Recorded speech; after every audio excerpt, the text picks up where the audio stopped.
savoir qu'au Japon, au milieu du 19e siècle, les prêtres des missions étrangères de Paris découvrent une communauté chrétienne totalement coupée du reste de la chrétienté depuis plus de 2 siècles, mais une communauté qui a préservé tant bien que mal la foi et les rites transmis par les tout premiers missionnaires jésuites et franciscains au XVIe siècle.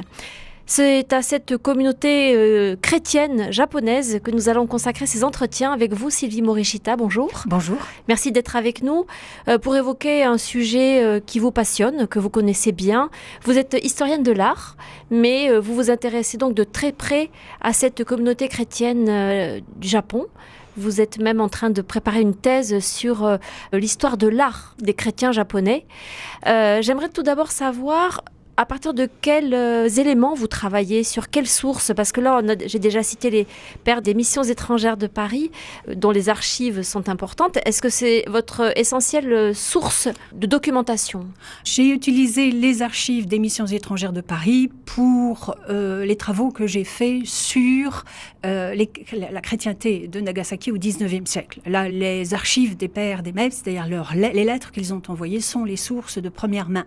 Mais actuellement, je travaille sur l'art des missions catholiques au Japon au XVIe siècle, donc c'est complètement différent.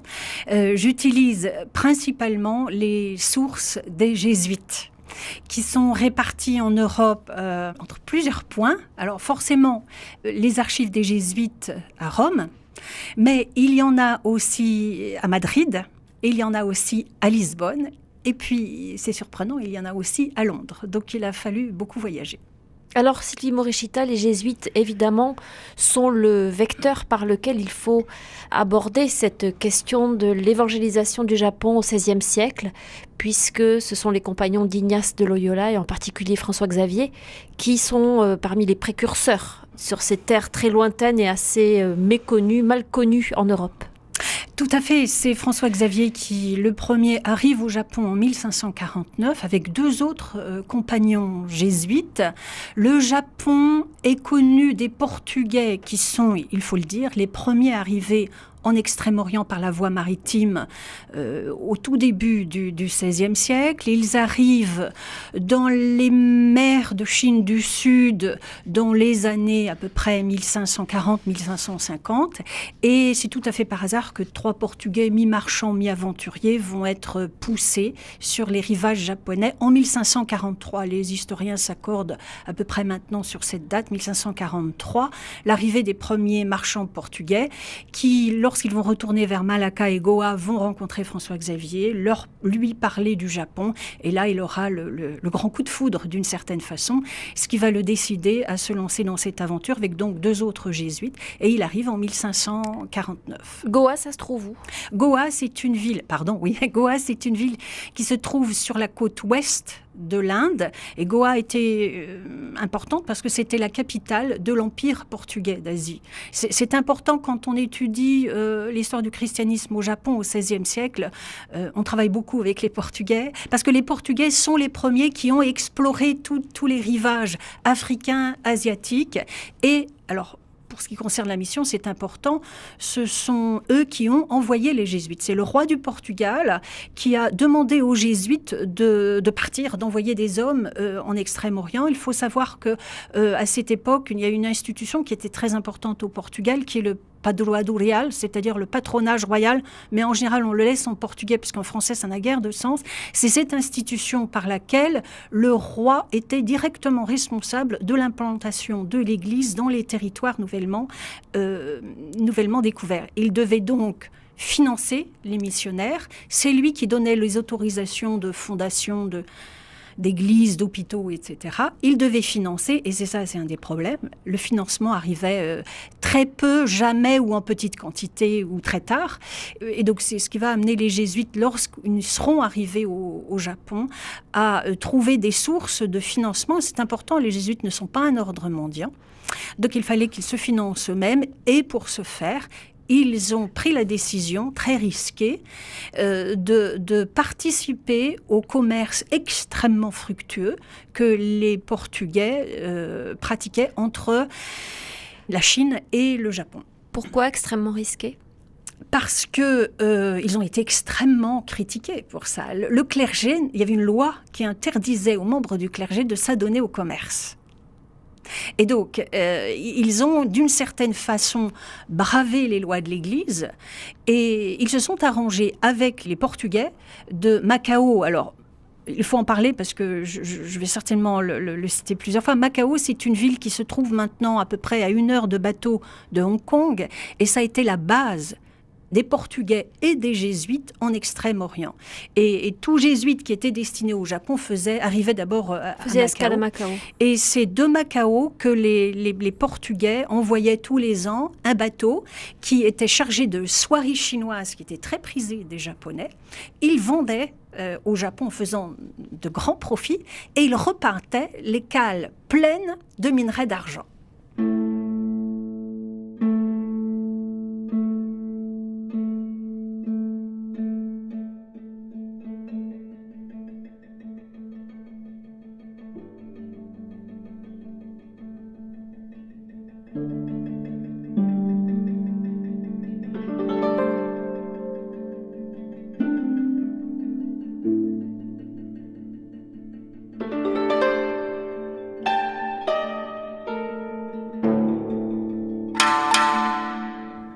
Sylvie Morishita, on parle des jésuites, mais on a également déjà fait allusion aux ordres mendiants.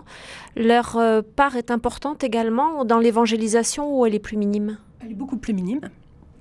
D'abord, les franciscains n'ont été qu'une vingtaine au Japon, mais il y a eu des dominicains et des augustins aussi, mais en toute petite quantité. Je crois que les augustins n'ont jamais été plus que 3 ou 4.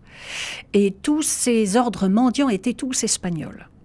Et donc, vraiment, une influence beaucoup moindre, parce qu'ils sont arrivés d'abord beaucoup plus tard, et dans des conditions assez difficiles. Les historiens étudient toujours ça.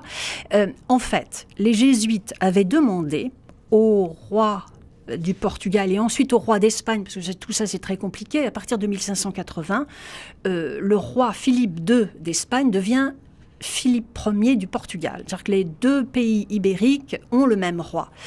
Et donc les jésuites avaient demandé qu'ils aient l'exclusivité de la mission au Japon pour ne pas provoquer de dissensions et pour que la ligne missionnaire soit unique jusqu'à ce que l'Église soit stabilisée au Japon. Donc ils avaient obtenu, et du roi d'Espagne et du pape, cette exclusivité.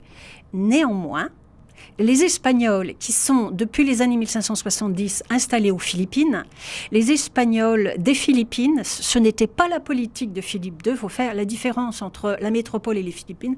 Les Philippines avaient un grand désir d'expansion. En fait, quand on se penche là-dessus, on se rend compte que les Philippines n'ont été considérées par les Espagnols que comme un tremplin vers les autres pays, pour le commerce, mais aussi pour l'évangélisation. C'est assez étonnant. En fait, la mission de Chine et la mission du Japon ont été objets de convoitise. À cause de l'influence que ces communautés pouvaient exercer sur les territoires où elles arrivaient ? Le plus difficile, probablement, c'est les rivalités entre ordres religieux qui se doublent de rivalités entre Espagnols et Portugais.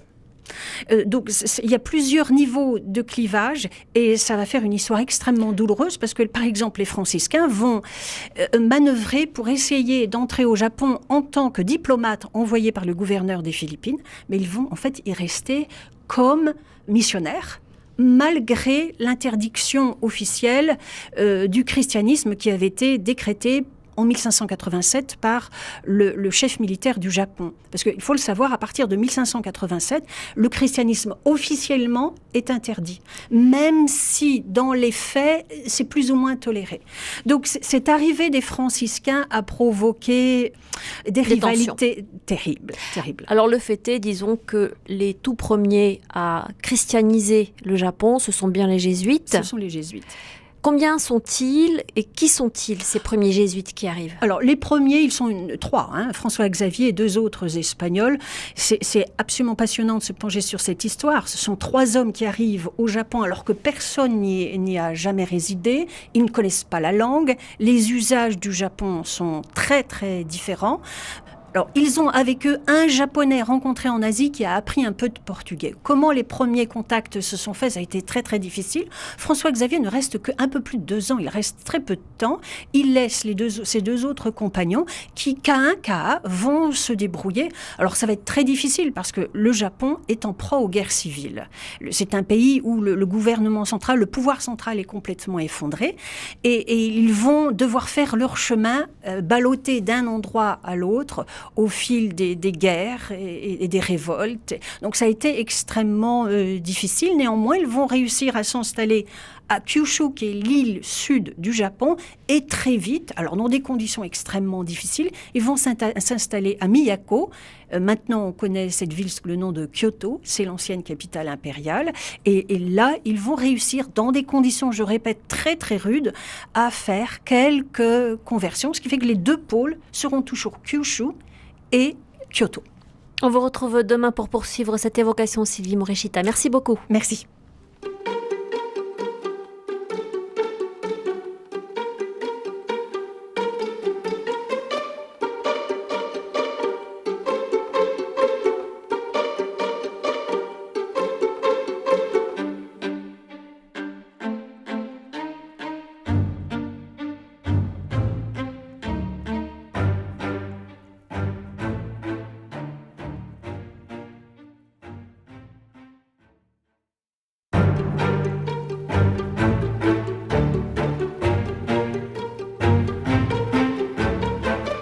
Sylvie Morishita, vous nous disiez donc que 2 des compagnons de François-Xavier restent au Japon, s'y installent et tant bien que mal arrivent à créer des petites communautés chrétiennes dans un pays dont la culture, dont la spiritualité n'ont strictement rien à voir avec celle de l'Occident et avec celle du christianisme. C'est très risqué ce qu'ils font. Risqué pour leur vie, non. Pas au début. C'est rude. Pourquoi rude ? Parce que la langue, ils ignorent complètement la langue, les usages. C'est un pays en proie aux guerres civiles. Ils vont quand même viser, mais ça c'est toujours la façon de faire des jésuites. Saint Ignace leur demandait de viser les élites sociales. Parce que le Japon à ce moment-là s'organise comment ? La société japonaise, oui, alors elle a des classes ? Ah oui, très, très marquées. Grosso modo, 2 classes, pour faire très vite et très court. La classe des guerriers, et c'est eux qui dirigent le Japon à cette époque-là. C'est pas la noblesse de cour. Ce sont ce qu'on appelle les shoguns ? Alors, le shogun, c'est un titre que reçoivent les chefs militaires qui prennent le pouvoir total au Japon. Les shoguns, il n'y en a pas au XVIe siècle. À cette époque-là, non. C'est à partir de 1600. On appelle en français, on a francisé sous le nom de shogunat. C'est toute cette famille des Tokugawa qui vont diriger de main de fer le Japon. À cette époque-là, le pouvoir central étant complètement délité, les daimyo, c'est ça, ce qu'on appelle les grands chefs seigneuriaux, les grands seigneurs féodaux, sont à couteau tiré les uns envers les autres pour agrandir leur territoire au détriment des autres.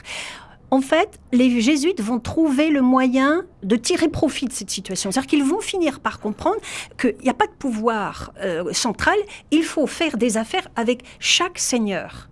Et c'est à double tranchant. Parce qu'au sud, les seigneurs vont faire très bon accueil aux jésuites quand ils auront compris que les jésuites sont en fait très proches des marchands portugais. Ils ne peuvent pas faire sans les marchands. C'est les marchands qui les transportent, qui leur apportent tous les ans lorsqu'ils viennent au Japon tout ce dont ils ont besoin, le courrier, l'huile d'olive, ils demandent ça dans leurs lettres par exemple, et les ornements dont ils ont besoin pour la liturgie, etc. Donc lorsque les grands seigneurs vont comprendre le lien entre les jésuites, les missionnaires et les marchands, ils vont faire bon accueil aux missionnaires pour obtenir que les marchands viennent sur leur territoire. C'est à double tranchant parce qu'il y a des jésuites qui diront mais les conversions ne sont pas sincères puisque si les grands daimyo, les grands seigneurs se convertissent, c'est pour obtenir le commerce et très souvent la population se convertit pour obéir aux ordres du daimyo. C'est pas toujours exact. Mais... Vous avez parlé de 2 classes, donc la classe des guerriers et l'autre classe la classe des paysans. de tous ces gens qui travaillent très très dur. La paysannerie a souvent été écrasée par la classe des guerriers. C'est eux qui produisent le riz. Le riz est en fait la façon dans laquelle on paye les impôts au Japon.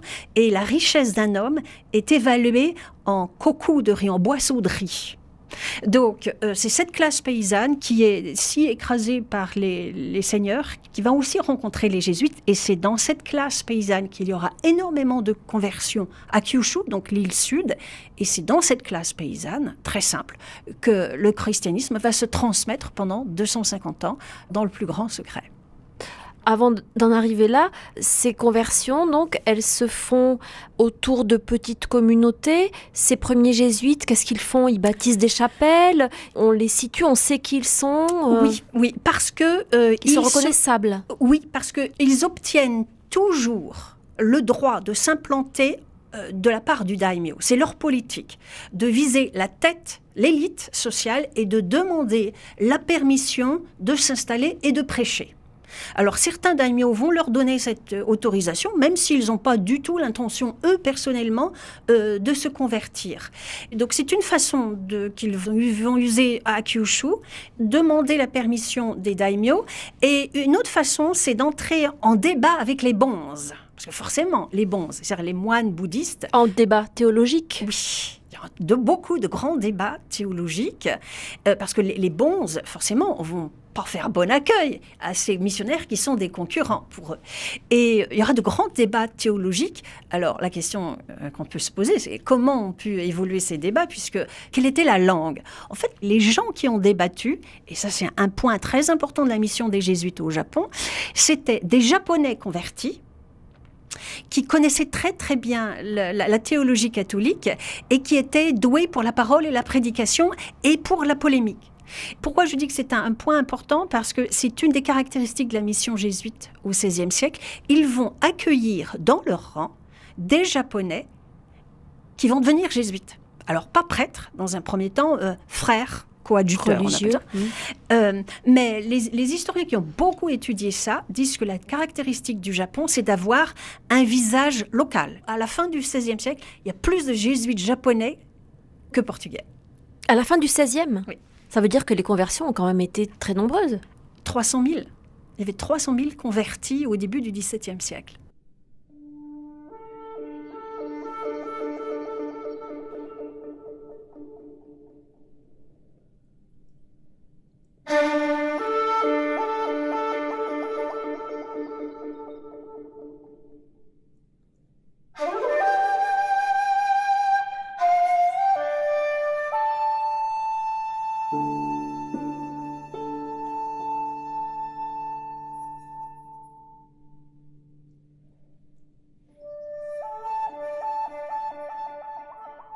RCF, Véronique Alzieux. Sylvie Morishita, la culture japonaise est un monde. Elle est dense, elle est très ancienne, Oui. elle est passionnante. Ces jésuites européens qui débarquent là, est-ce qu'ils sont fascinés par ce qu'ils découvrent, par la finesse et le raffinement aussi de cette culture? Oui, très vite. Et c'est dans les années 1555-6, un jésuite va écrire un traité que l'on a gardé, un traité sur les religions japonaises. Ces jésuites sont des hommes qui sont issus des meilleures universités européennes. Ils ont un très haut niveau de formation. Donc, lorsqu'ils arrivent au Japon, tout de suite, ils vont commencer à étudier le Japon, à l'analyser. Et ils vont vraiment écrire tout un traité sur les religions japonaises. Et c'est le premier traité écrit dans une langue étrangère sur les religions japonaises. Et ils font déjà, quelques années après l'arrivée de François Xavier, la distinction entre les deux grandes religions japonaises. C'était le bouddhisme, qui a été importé de Chine et de Corée, et le shintoïsme, qui est la religion originelle du Japon. Ils font tout à fait la distinction. Donc oui, ils vont tout de suite essayer d'analyser, de comprendre, de s'adapter. Très vite, ils parlent par exemple du cha. Et cha, c'est le thé. en japonais. Donc, ils analysent le rite du thé, ce que l'on appelle d'ailleurs improprement la cérémonie du thé. Ils comprennent tellement l'importance du thé que dans leur maison, dans leur résidence, même si elles sont toutes petites au début, il y aura un domestique, on va dire, qui est chargé de toujours préparer le thé et de l'offrir aux visiteurs dès qu'ils arrivent, parce que c'était les rites japonais. Donc ils se fondent dans cette culture en partie. Ah oui, complètement. Complètement, ils s'adaptent, ils disent aussi loin que l'évangile le permette. Il y a déjà un souci de ce qu'on appellera plus tard l'inculturation. Oui, le mot n'existe pas au XVIe siècle, mais ils ont pratiqué l'inculturation. Ils vont apprendre complètement le japonais, alors plus ou moins selon les compétences des uns et des autres. Mais pour vous donner un exemple, ce sont les jésuites qui ont écrit les premiers dictionnaires japonais-portugais, par exemple. C'est un livre absolument extraordinaire qui a été publié au XXe siècle, mais il y a un jeune Portugais, il faut dire son nom, João Rodrigues. Il est arrivé, il était tout gamin, il avait 16 ans. Les Portugais envoyaient à bord de leur bateau des garçons qui étaient sans doute orphelins. Et celui-ci est arrivé à Goa, ensuite à Canton, et il est arrivé jusqu'au Japon. Il a décidé de devenir jésuite, il devait avoir 18 ans. Mais comme il est arrivé au Japon, il avait 16-18 ans, il a appris la langue sans difficulté, et il est devenu un excellent linguiste. Et c'est très intéressant, parce que comme il a écrit ce dictionnaire au tout début du XVIIe siècle, les linguistes japonais utilisent son dictionnaire, parce que... Aujourd'hui encore ? Oui, parce que notre alphabet latin permet de transcrire la prononciation des mots. Or, les Japonais n'ont jamais beaucoup étudié, ils ont beaucoup étudié leur langue littéraire classique, mais leur langue orale, parlée, quotidienne, a été beaucoup moins étudiée. Et une des seules sources avec laquelle on peut connaître, par exemple, la langue du XVIe siècle, c'est ce dictionnaire de João Rodrigues. Un mot peut-être sur ce que les jésuites apportent, eux, aux Japonais, et on a parlé du commerce, mais il y a certainement bien d'autres choses. Alors, ils ont apporté les armes à feu. Parce que les premiers Portugais qui arrivent au Japon avaient des armes à feu qui ont fasciné les Japonais. Ils ont apporté, oui, le commerce, mais ils ont apporté aussi des tas de notions technologiques et intellectuelles importantes. C'est eux, par exemple, qui ont introduit la presse d'imprimerie, que le Japon ne connaissait pas, et les gravures sur cuivre, la technique de gravure sur cuivre, le Japon ignorait. Ils vont introduire aussi la chirurgie, que les Japonais ne connaissaient pas.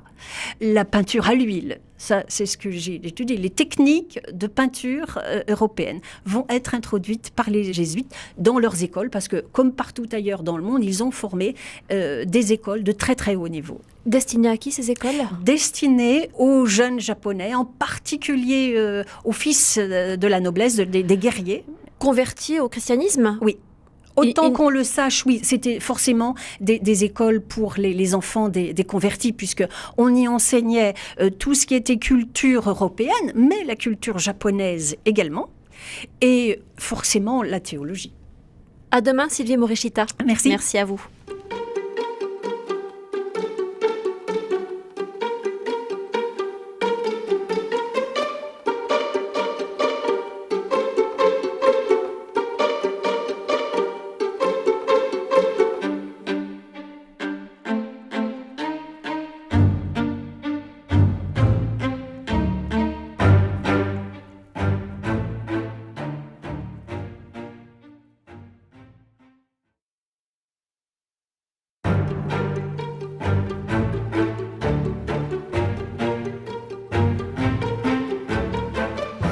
Sylvie Morishita, tel qu'on l'a évoqué jusqu'à présent, on a un peu l'impression que cette arrivée des chrétiens, des jésuites au Japon, avec la volonté quand même de convertir autant que possible les autochtones, se passe à merveille, qu'il y a un échange de connaissances, de techniques, de savoir-faire. Je pense que c'est vrai. Il y a eu vraiment là rencontre entre des gens de civilisations complètement différentes. Ça, oui.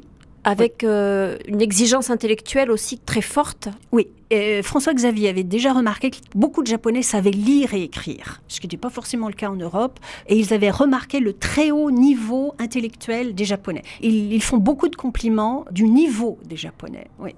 Alors qu'est-ce qui fait que ça se gâte à un moment donné ? Qu'est-ce qui fait que ça se gâte ? Parce que au cours du XVIe siècle, l'état de guerre civile qui règne au Japon va se réduire. Et parmi les guerres entre grands seigneurs, quelques-uns vont finir par prendre le pouvoir. Et lorsqu'ils prennent le pouvoir, ils veulent fonder un État qui leur obéisse totalement. Le pouvoir qui se met en place au moment de la réunification du Japon, c'est quand même un pouvoir à tendance totalitariste. Et très vite, les missionnaires chrétiens vont être considérés comme dangereux, parce que n'entrant pas dans le moule qui est en train de se créer. La première interdiction est publiée en 1587 par le chef militaire qui s'appelle Toyotomi Hideyoshi, pour des raisons mal élucidées. Il commence à vieillir et plus il vieillit, plus il est coléreux et ses réactions imprévisibles. Il s'est mis dans une furie terrible et il a interdit... Contre les chrétiens. Contre les chrétiens. Un historien japonais a dit que c'est un signal envoyé aux grands guerriers devenus chrétiens, qu'il ne va pas tolérer... Les convertis, donc. Les grands convertis, les grands guerriers, les grands chefs militaires. Ça, il y en a un qui est dépouillé à ce moment-là, c'est Takayama Ukon. Et il se peut qu'on entende parler de Takayama Ukon bientôt, parce que sa cause de béatification a été introduite. Et je pense que le procès avance et que le résultat devrait être publié bientôt. C'était un grand seigneur et... par fidélité à sa foi catholique, il va accepter d'être exilé, dépouillé, alors qu'il aurait pu prétendre à de très très hautes fonctions au Japon. Donc il est exilé et dépouillé en 1587. Donc à partir de ce moment-là et jusqu'à la fin, officiellement le christianisme est interdit. Avec un épisode tragique et très connu, celui des 26 martyrs de Nagasaki, alors qui intervient plus tard, en 1597. Nagasaki, d'abord, il faut en dire un mot, parce que c'est quand même considéré comme le cœur chrétien du Japon. Oui. Pourquoi ? Parce que d'abord, Nagasaki a été fondée en tant que ville chrétienne. Ça a été fondé à partir de 1570 par un accord commun entre trois parties. Le daimyo, c'est-à-dire le seigneur de cette région, qui est le premier seigneur qui demande le baptême, donc il est chrétien. Et puis les marchands portugais et forcément les jésuites qui ont eu leur mot à dire. Les trois avaient intérêt à avoir une base fixe au Japon qui serve de port d'attache aux Portugais lorsqu'ils venaient. On a parlé de cette commerce très fructueux auquel les Portugais se livraient à partir de Macao, mais lorsqu'ils arrivaient jusque dans les années 1570, ils ancraient leurs bateaux là où ils pouvaient, à l'ouest de Kyushu. Donc il y a eu plusieurs petits ports qui ont été utilisés, mais ils voulaient trouver une base fixe. Et comme Omura Sumitada, c'est le nom de ce daimyo, était devenu chrétien, c'était son avantage aussi à ce que les Portugais viennent sur ces terres. Les jésuites ont eu leur mot à dire parce que eux aussi, ils étaient sans domicile fixe d'une certaine façon. Donc les trois parties se sont entendues. Pour fonder cette ville. Pour fonder cette ville. C'était un petit port où il y avait quelques baraques de pêcheurs et c'est tout avant. Et c'est un pilote portugais du bateau de Macao qui va sonder la côte et qui va faire le choix de cette rade extrêmement bien abritée qui va devenir donc une ville chrétienne et un port international.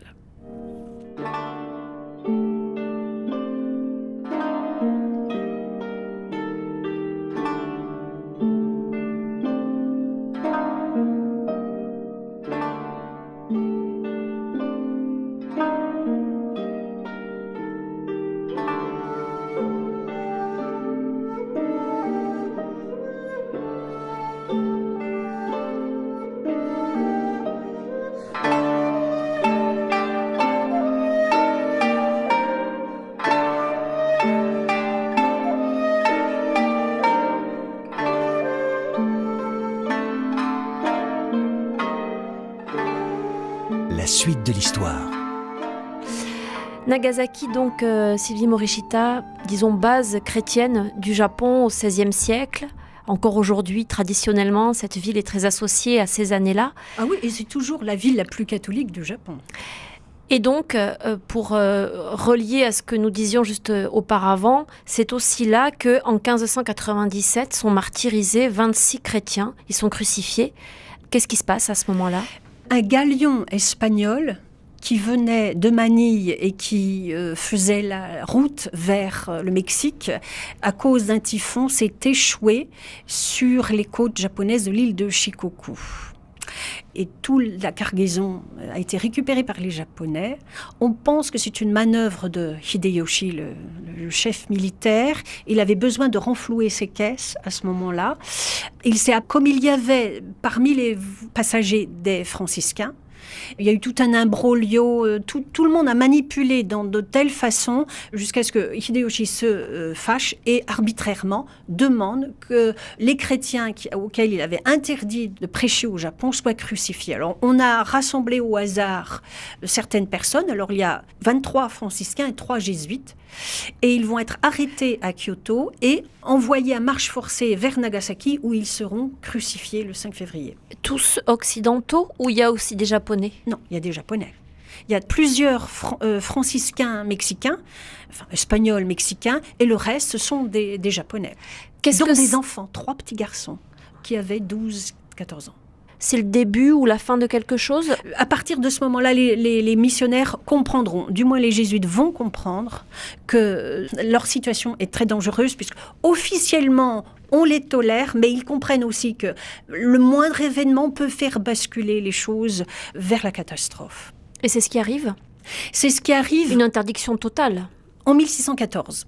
En 1614, pourtant, au début du XVIIe siècle, les choses sont plutôt... Il y a une accalmie, non? Il y a une accalmie, le commerce marche très bien, mais il y a quand même des changements. En 1600 et 1600 est l'année où beaucoup de choses changent. Premièrement, c'est la grande bataille de Sekigahara qui met fin aux dernières guerres civiles.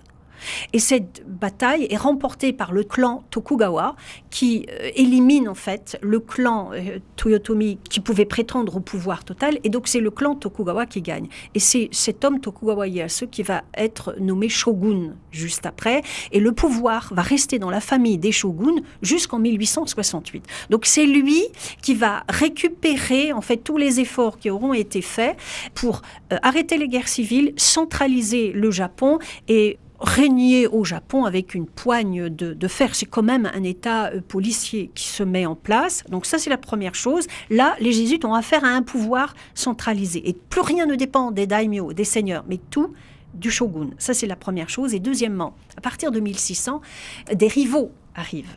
Les rivaux, ce sont les Hollandais, les marchands hollandais qui vont réussir à trouver le chemin jusqu'au Japon avec la ferme intention d'éliminer les Ibériques de toutes les routes commerciales. Est-ce que le fait que les Hollandais soient protestants pèse là-dedans, a une importance? Énormément, parce qu'on sait très bien que les Hollandais vont pousser les Japonais sur la pente d'une plus grande méfiance vis-à-vis du christianisme. Ils vont forcer... Du catholicisme? Oui, du catholicisme, oui. Et on sait très bien qu'il y a eu, par exemple, des projets d'alliance entre les Hollandais et les Japonais pour envahir certains pays d'Asie. On ne sait pas du tout ça. Il y a eu vraiment une alliance. Alors petit à petit, les Espagnols vont être éliminés. Les Anglais ils vont essayer, mais ils vont jamais réussir à s'implanter durablement. Et puis, ce qui va vraiment mettre fin à la présence des missionnaires et des Portugais, c'est une grande révolte qui aura lieu dans la région de Nagasaki dans les années 1637. Alors que le christianisme est déjà interdit depuis 1614, il y a une grande révolte populaire. En fait, c'est une jacquerie, mais tous ces paysans, en fait, sont chrétiens. Et c'est une immense révolte que le gouvernement japonais aura énormément de mal à mater.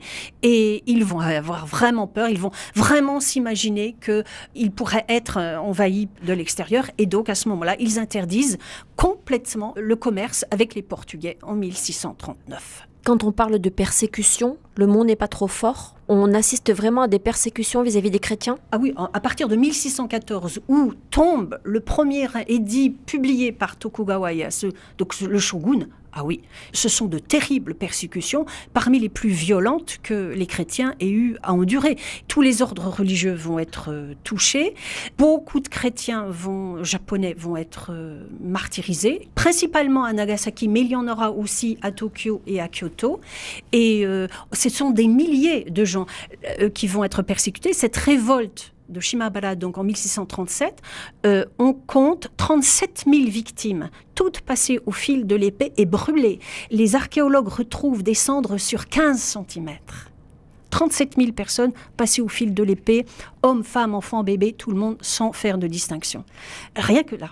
Donc c'est peut-être 40 000 personnes, même plus, qui ont dû mourir à cause de la foi au Japon. Donc dans un laps de temps qui va de 1614 à... De 1614, mais même avant, il y avait eu des persécutions sporadiques. Jusque dans les années 1640-1650, il y en aura encore. Le gros des persécutions, c'est entre 1640 et 1637.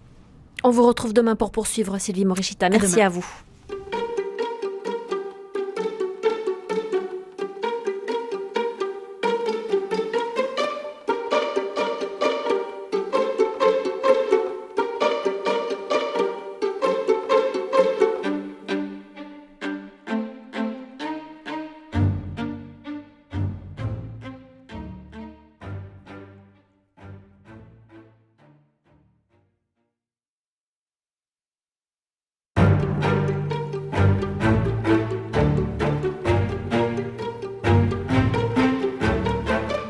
Sylvie Morishita, j'aimerais qu'on revienne un peu sur ces persécutions qu'ont subies les chrétiens au XVIIe siècle au Japon. Pourquoi sont-ils massacrés ? Les chrétiens japonais ont été pris entre deux exigences irréconciliables. D'un côté, le gouvernement japonais exigeait d'eux l'apostasie et exigeait d'eux qu'ils rejoignent les temples bouddhistes. Le bouddhisme a été vraiment aux ordres du gouvernement. Et toute la population devait s'inscrire auprès d'un temple bouddhiste. Donc, ils ont été coincés avec cette exigence du gouvernement. Et de l'autre côté, l'enseignement des missionnaires qui les poussait au martyre. Quand on étudie les documents, les missionnaires ont placé la barre très très haute. C'est-à-dire, ils les poussaient vraiment au martyre. Et donc, ils exigeaient de ne absolument rien concéder au gouvernement. Les Japonais, eux, toujours très pragmatiques, disaient on peut dire oui en apparence et puis en fait rester chrétien. Au fond, les jésuites... Impossible. Pour eux, non. Donc, il y a eu des tas d'écrits qui faisaient l'apologie du martyre. Donc, les chrétiens japonais ont reçu cet enseignement qui les a poussés à rester complètement fidèles et à accepter le martyre. Et à fuir le double jeu avec lequel eux auraient pu s'arranger. Dans un premier temps, parce que pendant les siècles de fermeture, ça sera différent. On va en reparler. Les Occidentaux, il y en a encore là, à ce moment-là, quand même ? Les Occidentaux, alors les Portugais ont été admis à commercer à Nagasaki jusqu'en 1639, mais après, ils n'ont plus le droit de venir. Les Hollandais, eux, vont rester. Parce que les Hollandais calvinistes ne font absolument aucune évangélisation. Ils sont là pour le tiroir-caisse. Donc ils vont rester, mais seulement dans des conditions extrêmement sévères à Nagasaki, contrôlées par les Japonais. Les Chinois commercent également, mais tous les autres Occidentaux, alors sauf les prêtres, certains prêtres occidentaux qui vont rester camouflés pendant très longtemps en vivant dans des conditions extrêmement difficiles. Ça veut dire que tous les lieux de culte sont démolis, sont détruits. En 1614, tout est démoli. Qu'est-ce qui se passe en 1641, Sylvie Morishita ? En 1641, le Japon se ferme. C'est les suites de cette révolte dont nous avons parlé l'autre jour. Le Japon décide de complètement se fermer, c'est-à-dire de renoncer à toute relation commerciale ou diplomatique avec les autres pays. Pourquoi ? Alors, les raisons sont très diverses. Il y a l'idéologie du pouvoir qui est néo-confucianiste. Et en fait, les pays confucianistes ont tendance à faire ça. La Chine, la Corée l'a fait aussi. Je crois que la raison principale, il faut bien voir la nature du pouvoir politique qui se met en place à cette époque-là. C'est un pouvoir qui veut tout contrôler. Et pour être sûr de pouvoir complètement contrôler la population japonaise, on refuse, on rejette tout contact avec les étrangers, qu'ils soient marchands et forcément religieux missionnaires. Et ça tient 2 siècles ? Ça tient 2 siècles. Tout est extrêmement bien huilé, bien organisé. Le pays se suffit à lui-même. Le pays se suffit à lui-même. Complètement. Dans tous les domaines. Complètement. C'est assez étonnant pour nous, mais oui. Et ce sera même des siècles de développement commercial à l'intérieur du Japon extrêmement important. Toutes les grandes maisons, je sais pas, quand on pense à Sumitomo, etc., toutes ces grandes maisons commerciales se développent pendant la fermeture. Il n'y a pas de famine. Il y a des révoltes populaires quand même. Ah. Il y a des révoltes populaires, si. Et il y a des famines récurrentes quand même, si.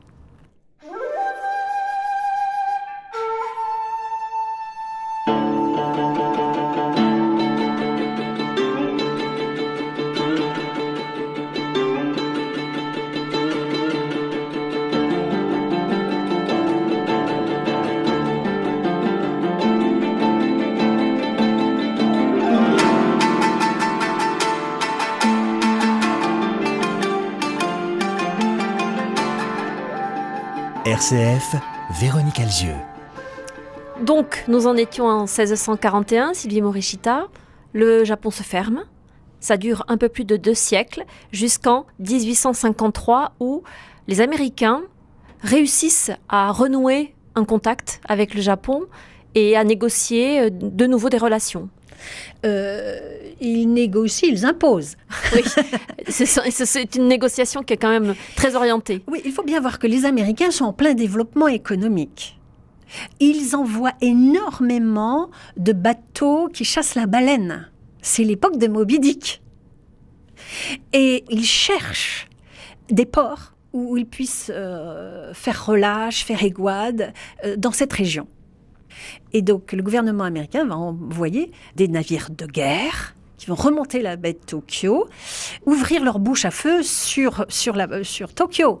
Et c'est quand même un ultimatum. Ils exigent du Japon qu'il s'ouvre. Et les Japonais, complètement décontenancés, il faut bien voir que le Japon est resté à l'époque médiévale.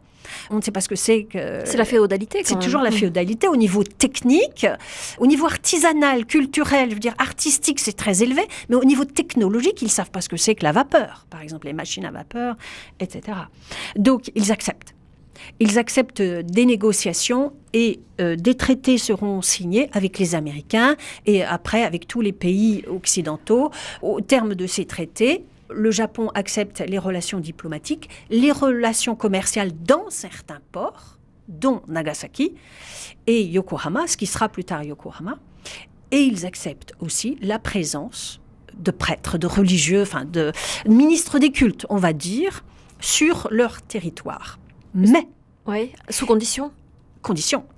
C'est que jamais les ministres des cultes ne s'adressent à la population japonaise. Il faut bien voir que même dans les années 50, lorsque le Japon s'ouvre, le christianisme reste farouchement interdit à la population japonaise. Mais alors pour qui est-ce qu'ils sont admis, ces prêtres ? Pour les besoins spirituels des Occidentaux, qui séjournent sur place. Qui séjournent au Japon.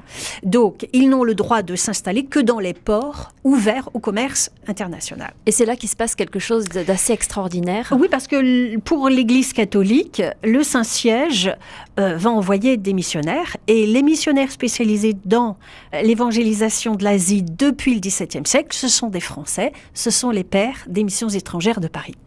Donc, ils sont envoyés. Alors, ils vont séjourner d'abord au Ryukyu, donc Okinawa maintenant, et après, ils vont avoir le droit de venir jusqu'au Japon, à Yokohama. En fait, le supérieur va résider à Yokohama, mais très vite, 2 prêtres vont avoir le droit de s'installer à Nagasaki. Leur nom ?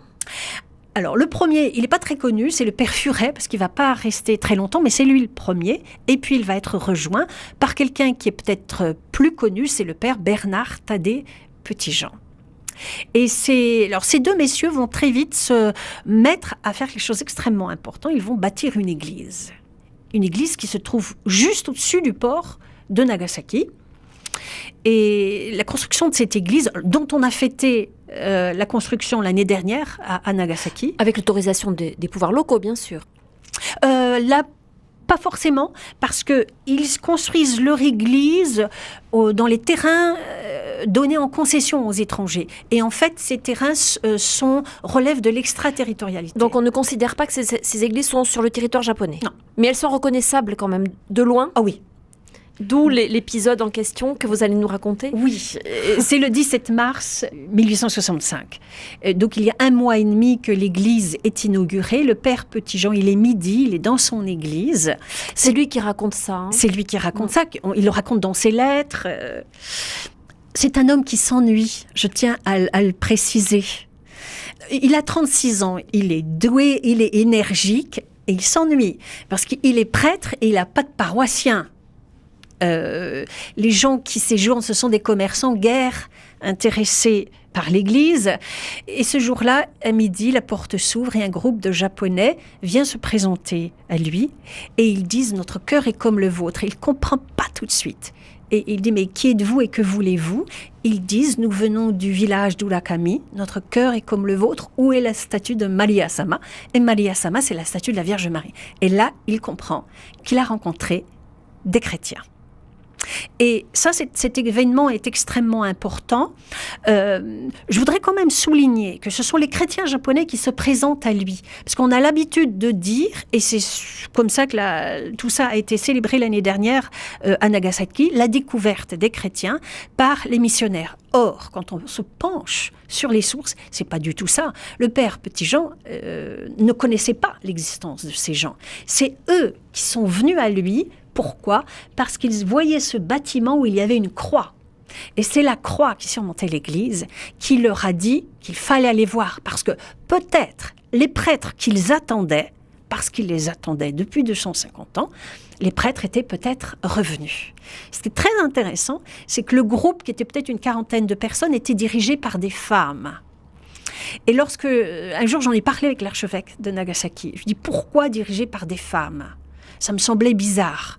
Et il me dit tout simplement parce que c'est elle qui était courageuse. C'est elle qui disait, mais il faut aller le voir, il faut aller lui parler. Alors pourquoi les hommes avaient peur ? Parce qu'en fait, les hommes avaient peur. 8 ans auparavant, il y avait eu une persécution. Les hommes, donc les chefs de famille, avaient été arrêtés. Certains avaient été persécutés, certains étaient morts.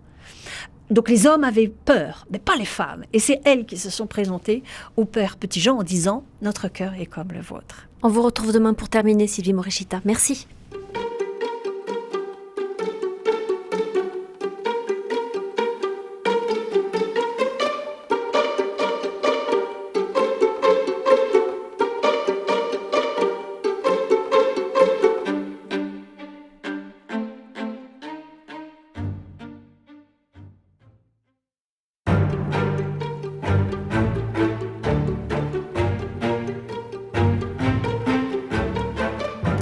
Sylvie Morishita, vous nous avez donc raconté cette scène étonnante où un père des missions étrangères de Paris se retrouve au Japon, à Nagasaki, et voit arriver un groupe emmené par des femmes qui, manifestement, sont des chrétiens. Or, ça fait 250 ans que le christianisme est interdit au Japon et qu'on pensait qu'il n'y avait plus de chrétiens. Comment se fait-il que la foi chrétienne n'ait pas totalement disparu du territoire ? Il n'y a plus aucun prêtre, il n'y a plus aucun lieu de culte, et ceux qui se déclarent chrétiens risquent la mort. Ah oui. D'ailleurs, il y aura une persécution dans les années qui suivront, et certains mourront. Le père Petit-Jean c'est les questions que vous êtes en train de vous poser. Et dans ces lettres, on voit les réponses. Il cherche à comprendre, d'abord, ce qu'il leur reste de pratique, de doctrine, de rite. De rite. Alors forcément, la messe a disparu, mais ils gardent un rite le dimanche. Ils ont gardé, par exemple, les calendriers catholiques. Ils se sont transmis le moyen de retrouver le calendrier catholique avec les fêtes mobiles. Par exemple, le 17 mars, les gens lui disent « Nous savons que nous sommes au 17e jour du temps de tristesse. » C'était le 17e jour du carême. Il s'était transmis des prières, ce qui est très intéressant, on voit dans les lettres du Père Petit-Jean, les prières qu'ils se sont transmises, c'est le Pater, l'Ave, le Credo et le Salve Regina. Les 4 prières dans les pays ibériques au XVIe siècle. Ils se sont vraiment transmis ça en japonais et en latin. Ils se sont transmis le signe de la croix version ibérique. Parce que dans la péninsule ibérique au XVIe siècle, la formule était plus longue que dans le reste de l'Europe. On ajoutait le persignum crucis. Donc, persignum crucis, liberanos Deus noster ab inimicis nostris. Donc, libère-nous, Dieu, notre Père, de nos ennemis. Le Père Petit-Jean retrouve ça et il croit que c'est un exorcisme. Et j'ai longtemps cherché ce que ça pouvait être cet exorcisme, jusqu'à ce que je comprenne que c'était la formule du signe de la croix. Ils se sont transmis ça pendant 250 ans, alors qu'ils ne comprenaient pas le latin. Donc transmission orale. Transmission orale. Il faut dire qu'ils avaient quand même certains écrits. Il n'y a plus aucun livre qui subsistait, mais des écrits qu'ils ont recopiés de génération en génération et qui remontaient aux jésuites. En particulier, un écrit qui remontait à l'évêque Cerquera, qui date de 1603. C'est un traité pénitentiel axé sur la pénitence non sacramentelle. Les jésuites savaient qu'un jour ou l'autre, la persécution allait venir et que les chrétiens japonais allaient se retrouver sans prêtre. Et dans tous les villages où ce texte s'est transmis, les chrétiens avaient réussi à se transmettre une foi catholique à peu près complète. Un autre point qui explique qu'il se soit transmis cette fois, c'est qu'ils vivaient en petites communautés très soudées les uns envers les autres. Ils étaient complètement transparents à la société japonaise, mais entre eux, ils savaient par exemple leur nom de baptême, qu'ils n'utilisaient jamais dans la société. Ils étaient extrêmement soudés entre eux. Et dans la clandestinité. Et dans la clandestinité totale. Il faut bien voir que, même à l'époque des missionnaires au XVIe, XVIIe siècle, les missionnaires avaient toujours été en sous-nombre par rapport à la population qui se convertissait. Même à l'époque du XVIe et XVIIe siècle, les missionnaires, surtout les jésuites, avaient mis en place des communautés qui étaient dirigées par les laïcs. Et ça, c'est un facteur essentiel qui explique la transmission de la tradition catholique. C'est-à-dire que lorsque les persécutions sont arrivées, les chrétiens japonais ne se sont pas trouvés démunis. Ils étaient déjà groupés en confréries. C'était une institution qui était très, très florissante dans la péninsule ibérique et les Portugais et les Jésuites ont introduit ça au Japon. Ces confréries étaient dirigées par des hommes, alors forcément, tout ça c'est très masculin, mais les femmes avaient quand même un rôle important. Oui, oui, elles se transmettaient les prières, elles n'étaient pas complètement exclues dans les communautés qui sont restées catholiques et qui ont admis les prêtres. Parce qu'en fait, il y a deux branches. Il y a des communautés qui, lorsque les prêtres sont revenus, même si elles gardaient des vestiges de catholicisme, n'ont pas accepté les prêtres. Parce qu'en fait, leur forme de vie religieuse était un syncrétisme entre des vestiges de catholicisme du XVIe siècle, des éléments de shintoïsme, de bouddhisme, de religion populaire. Et en général, ces gens qui s'étaient transmis des rites secrets n'ont pas accepté la présence des missionnaires. Et ces gens existent toujours en petit nombre, ce qu'on appelle les chrétiens cachés, les kakurekrishta en japonais, existent toujours.